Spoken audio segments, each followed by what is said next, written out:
Pride and Prejudice Chapter 25. After a week spent in professions of love and schemes of felicity, Mr. Collins was called from his amiable Charlotte by the arrival of Saturday. The pain of separation, however, might be alleviated on his side by preparations for the reception of his bride, as he had reason to hope that shortly after his return into Hertfordshire, the day would be fixed that was to make him the happiest of men. He took leave of his relations at Longbourn with as much solemnity as before, wished his fair cousin's health and happiness again, and promised their father another letter of thanks. On the following Monday, Mrs. Bennet had the pleasure of receiving her brother and his wife, who came as usual to spend the Christmas at Longbourn. Mr. Gardiner was a sensible, gentlemanlike man, greatly superior to his sister, as well by nature as education. The Netherfield ladies would have had difficulty in believing that a man who lived by trade, and within view of his own warehouses, could have been so well-bred and agreeable. Mrs. Gardiner, who was several years younger than Mrs. Bennet and Mrs. Phillips, was an amiable, intelligent, elegant woman, and a great favourite with all her Longbourn nieces. Between the two eldest and herself especially, there subsisted a particular regard. They had frequently been staying with her in town. The first part of Mrs. Gardiner's business on her arrival was to distribute her presents and describe the newest fashions. When this was done, she had a less active part to play. It became her turn to listen. Mrs. Bennet had many grievances to relate, and much to complain of. They had all been very ill-used since she last saw her sister. 2 of her girls had been upon the point of marriage, and after all there was nothing in it. "I do not blame Jane," she continued, "for Jane would have got Mr. Bingley if she could. But Lizzie, oh, sister, it is very hard to think that she might have been Mr. Collins's wife by this time, had it not been for her own perverseness. He made her an offer in this very room, and she refused him. The consequence of it is, that Lady Lucas will have a daughter married before I have, and that the Longbourn estate is just as much entailed as ever. The Lucases are very artful people indeed, sister. They are all for what they can get. I am sorry to say it of them, but so it is. It makes me very nervous and poorly, to be thwarted so in my own family, and to have neighbours who think of themselves before anybody else. However, your coming just at this time is the greatest of comforts, and I am very glad to hear what you tell us of long sleeves." Mrs. Gardiner, to whom the chief of this news had been given before, in the course of Jane and Elizabeth's correspondence with her, made her sister a slight answer, and, in compassion to her nieces, turned the conversation. When alone with Elizabeth afterwards, she spoke more on the subject. "It seems likely to have been a desirable match for Jane," said she. "I am sorry it went off. But these things happen so often. A young man, such as you describe Mr. Bingley, so easily falls in love with a pretty girl for a few weeks, and when accident separates them, so easily forgets her, that these sort of inconsistencies are very frequent." "An excellent consolation in its way," said Elizabeth, "but it will not do for us. We do not suffer by accident. It does not often happen that the interference of friends will persuade a young man of independent fortune to think no more of a girl whom he was violently in love with only a few days before.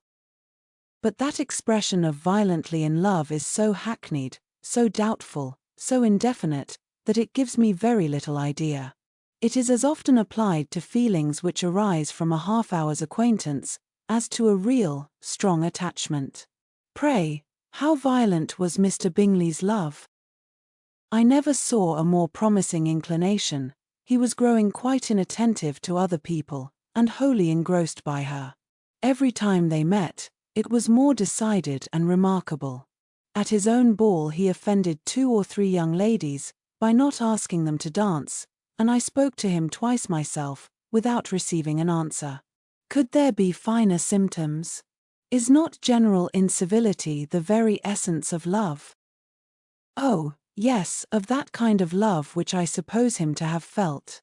Poor Jane! I am sorry for her, because, With her disposition, she may not get over it immediately. It had better have happened to you, Lizzie. You would have laughed yourself out of it sooner. But do you think she would be prevailed upon to go back with us? Change of scene might be of service, and perhaps a little relief from home may be as useful as anything. Elizabeth was exceedingly pleased with this proposal, and felt persuaded of her sister's ready acquiescence. I hope, added Mrs. Gardiner, that no consideration with regard to this young man will influence her. We live in so different a part of town, all our connections are so different, and, as you well know, we go out so little, that it is very improbable that they should meet at all, unless he really comes to see her. And that is quite impossible, for he is now in the custody of his friend, and Mr. Darcy would no more suffer him to call on Jane in such a part of London. My dear aunt, how could you think of it? Mr. Darcy may perhaps have heard of such a place as Gracechurch Street, but he would hardly think a month's ablution enough to cleanse him from its impurities, were he once to enter it, and depend upon it, Mr. Bingley never stirs without him. So much the better. I hope they will not meet at all. But does not Jane correspond with his sister? She will not be able to help calling. She will drop the acquaintance entirely. But in spite of the certainty in which Elizabeth affected to place this point, as well as the still more interesting one of Bingley's being withheld from seeing Jane, she felt a solicitude on the subject which convinced her, on examination, that she did not consider it entirely hopeless. It was possible, and sometimes she thought it probable, that his affection might be reanimated, and the influence of his friends successfully combated by the more natural influence of Jane's attractions.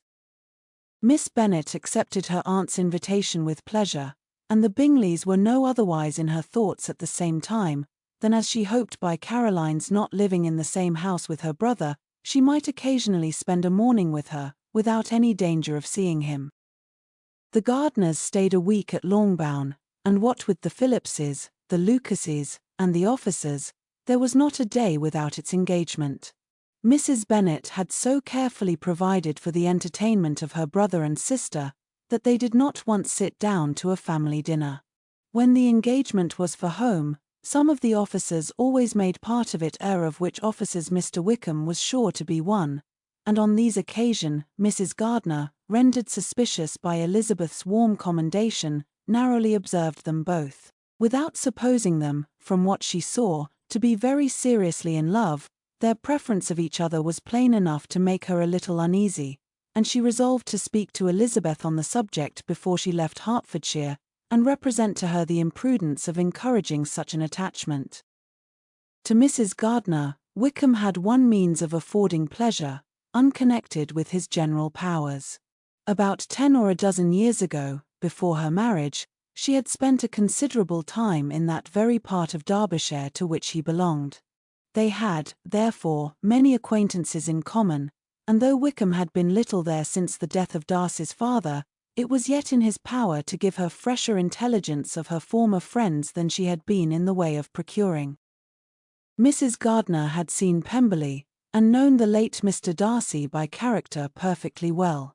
Here consequently was an inexhaustible subject of discourse. In comparing her recollection of Pemberley with the minute description which Wickham could give, and in bestowing her tribute of praise on the character of its late possessor, she was delighting both him and herself. On being made acquainted with the present Mr.